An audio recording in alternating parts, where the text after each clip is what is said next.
Alrighty, Jamal, nice to meet you. Nice to meet you. Glad you can make it down here today. Glad to be here. Thank you for the interview. No problem. Looks like you meet a lot of the requirements that we're looking for. You passed our first stage, flying colors.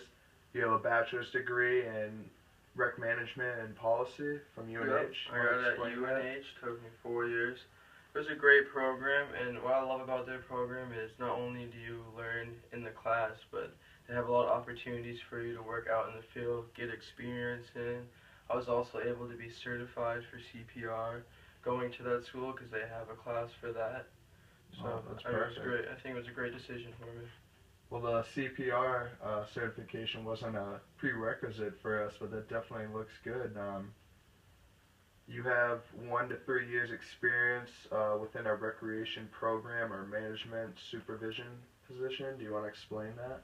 Yes, I did. I actually helped run an annual basketball tournament.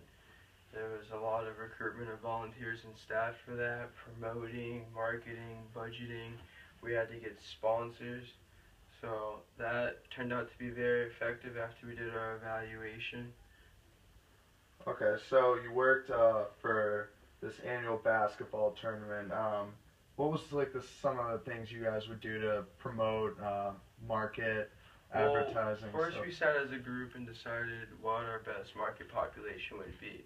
And it's through the Oyster River Youth Association, so it's for the youth. So we decided, the local schools, local parks, all that, and trying to mass emails to the families.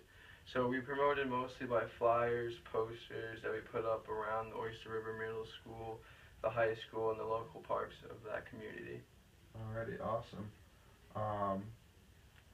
How did you guys go about making risk management processes, stuff like that, program evaluation? Well, we went to the site, the actual basketball court, the Oyster River High School, and we looked around and see where would be best to put, the elderly, what their section would be, where we should have the participants that are watching, the people that are watching stand and whatnot so they're not out of the way, right. Where the game should be on the court so they're not too close, and how we can mark off each court so people aren't walking through the courts and whatnot.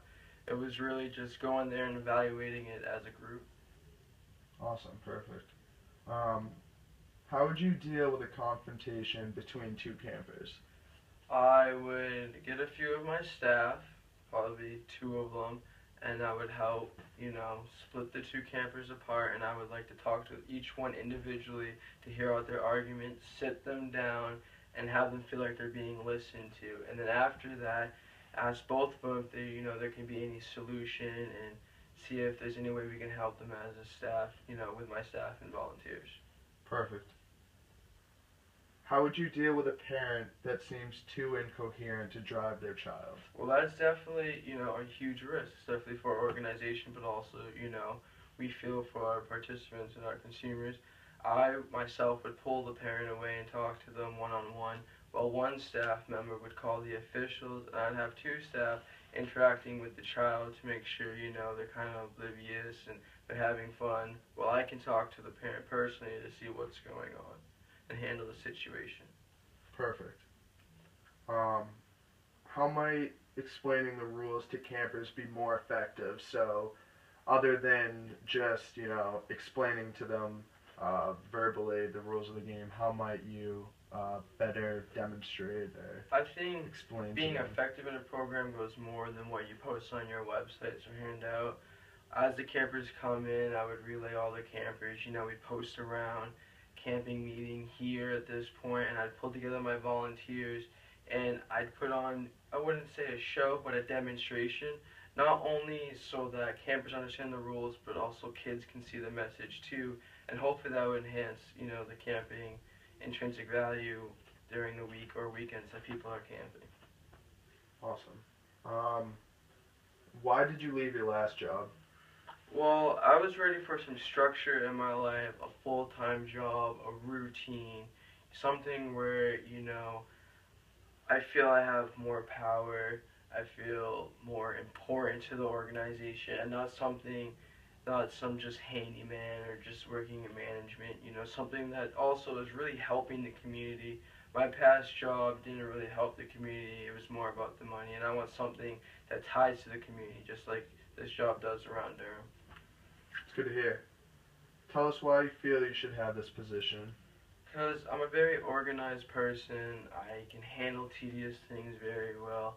Even though there's high level of stress, I'm effective with my job. I'm great working in groups and whatnot, and I just feel like this is the job for me.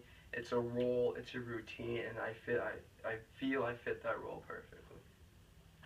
Well, that's perfect, Jamal. You know, it seems like you really do fit this role pretty perfectly. I have one more question for you. Provide a few communication methods and describe your experience with them. Few methods that I've worked is really having each person, you know, as a group, if you need to get a message through, talk one by one, and each person take a chance listening to them.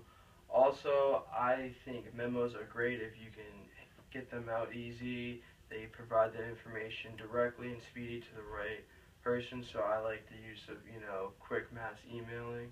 Those are a few communication methods that have definitely come in handy for me. All right, that's awesome. Well, it seems like you have a good feel between, you know, electronic communication, but also peer-to-peer.